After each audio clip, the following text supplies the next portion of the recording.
Hello and welcome to Wisdom from Stillness. Today, I want to invite you into a special kind of journey, not through time or space, but into the deepest corners of your own mind. A journey into stillness, a place where the noise of the world falls away, where expectations, worries, and pressure fade like smoke. Where all that is left is you and the questions you've never truly answered. This episode is not a story in the usual sense. It is a stream of ideas, fragments of wisdom, passed down through generations of human beings. And they all lead back to one simple truth.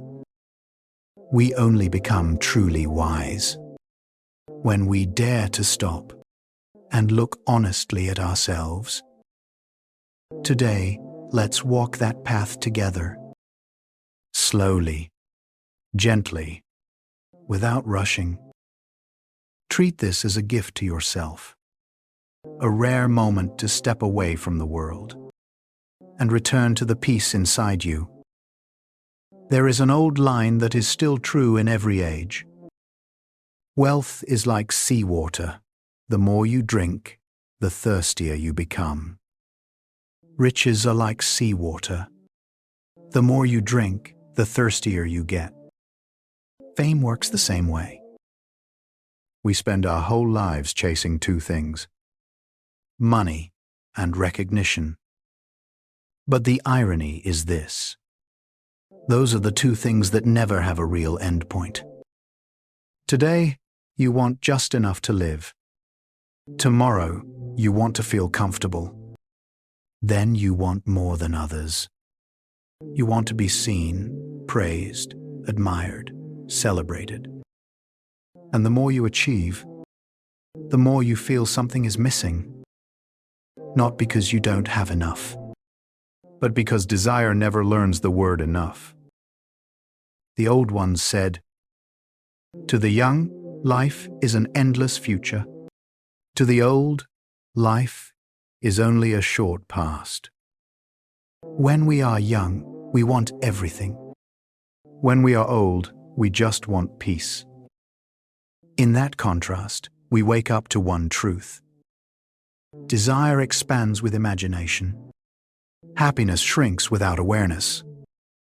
We chase too many things and forget this simple fact. More desires don't make life fuller. They only make the mind heavier. There's a simple law of life we often ignore. 9/10 of our happiness depends on our health. It sounds obvious, but it's what people realize last. A healthy beggar can be happier than a sick king. Health is not just no illness. Health is freedom. Freedom to do what you love. Freedom to think clearly. Freedom to fully feel and experience life. Just one small pain can turn the whole world grey.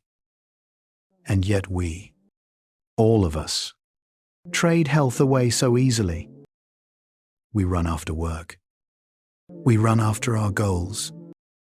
We run after the roles the world expects us to play. Until one day the body speaks up. Stop. And in that moment, we see how much we've sacrificed. Health is silent. When we're well, we ignore it. When we're in pain, it takes over everything. That's why taking care of yourself is not selfish. It is responsibility.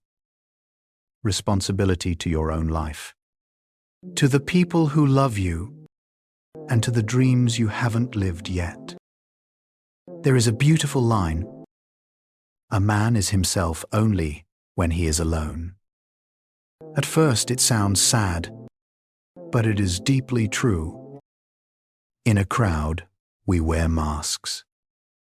The mask of being easygoing, the mask of being friendly, the mask of being likable. But when we're alone, We no longer have to act. In stillness, we start to hear our real voice. We know what we actually want. We know what truly exhausts us. We know who truly matters. It's not that intelligent people love loneliness. They simply stay away from meaningless noise. Loneliness is not the absence of people. It is the absence of people you can be fully yourself with. And so, those who love freedom don't fear being alone. Those who fear being alone are really afraid of facing themselves. In solitude, we learn to stand. We learn to love ourselves. We learn to heal. We learn not to depend on anyone else to tell us what we're worth. Loneliness, if you know how to use it, is not punishment. It is a gift. Let's be honest.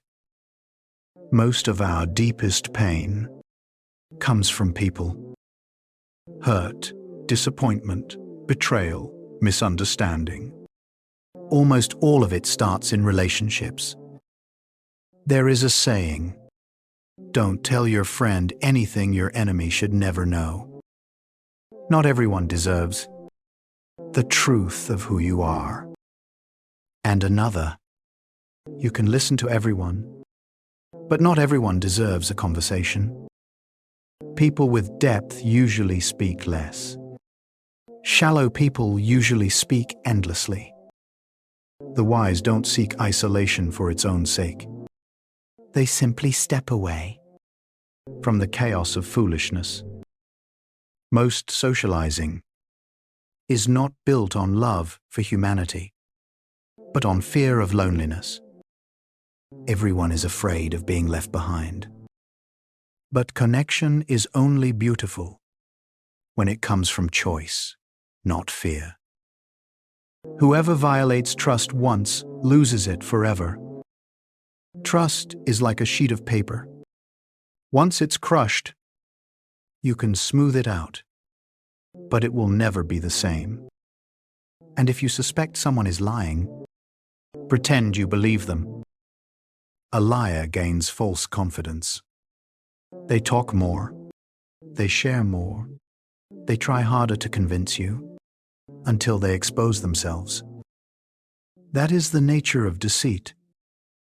The more it tries to hide, the more clearly it shows. A fool chases pleasure and finds disappointment. A sage simply avoids sorrow and finds peace. Happiness doesn't come from having a lot of things that make you excited. Happiness comes from having fewer things that can truly hurt you.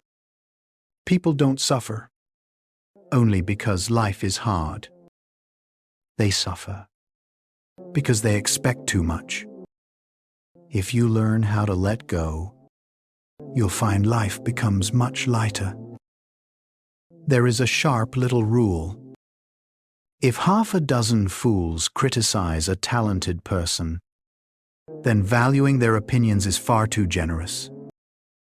People who are better than you aren't busy tearing you down. The ones who feel smaller than you are the ones who need to do that. To feel bigger, wisdom is like light. The blind will never see it. Be careful forming a good impression at first sight. First impressions are like mirages. They look beautiful, but they're not stable. They shine, but they are not deep. Most disappointment comes from trusting too fast. So slow down. Be careful. No one can truly know another person in one brief moment. We lose 3/4 of ourselves just trying to be like everyone else. Society throws hundreds of standards at us. You must be successful. You must be smart. You must be social. You must be like everyone. But the more we try to be like others, the further we drift from ourselves. Happiness begins the moment we dare to live honestly. It's not standing out that is truly scary. It's dissolving into the crowd and losing yourself. That should scare you more. Fate shuffles the cards, and we must play. We don't choose the cards we are dealt. We only choose how we play them. Life is not fair. But there is one kind of fairness. Every person has the chance to become stronger. The world is loud. Opinions are loud. Expectations are loud. But the most important thing, the voice inside you, speaks very softly. It can only be heard when you are quiet enough. The truth is, the heart speaks softly. Only the quiet can hear it. In silence, we see what matters. We let go of what doesn't. We learn to tell the difference between real life and pure noise. Wanting less is not killing your ambition. Wanting less is understanding what truly matters. The opposite of scarcity is not abundance. It's clarity. It's not about having more. It's about having the right things. That is a rare freedom. Freedom from endless, restless wanting. Loneliness is not an enemy. It is a mirror. In solitude, we see what we truly long for, what we truly fear, what we have abandoned inside ourselves. Loneliness teaches us the difference between attention and love, between presence and understanding, between being loved and being truly known. If you dare to stay with it, loneliness becomes a great teacher. Pain is not always an enemy. Pain is a compass. It shows us our limits. It shows us what must stop. It shows us we deserve more. It shows us what has been dragging us down for too long. Anyone who has walked through real pain carries a special kind of power. The power of not being afraid anymore. Once you have survived the dark, the light no longer scares you. One of the greatest freedoms in life is this: not needing to impress anyone, not needing to please everyone, not needing to prove anything, not needing to become a copy of anyone else. When you stop trying to look valuable, you finally start to be valuable. That is the moment. Your soul is quietly set free. Growth is silent. It's not loud applause. It's not a flashy achievement. Real growth happens quietly. When you stop believing old stories. When you stop running after old fears. When you stop clinging to what has already died. When you choose peace over chaos. Growth is a revolution that happens in your heart, where no one else can see. We've walked through many reflections together, about greed, about health, about loneliness, about trust, about pain, about expectations, about growth, and about what it really means to be human. But in the end, everything returns to one message. If you want to live happily, live awake. Happiness is not in money, not in praise, not in the crowd. It lives in your ability to understand yourself and to live true to your own life. Thank you for walking this journey with me. If you found even a small sense of peace or clarity in this episode, I'd be grateful to have you with me in the episodes to come. May your day be gentle, peaceful, and quietly full in the stillness within you.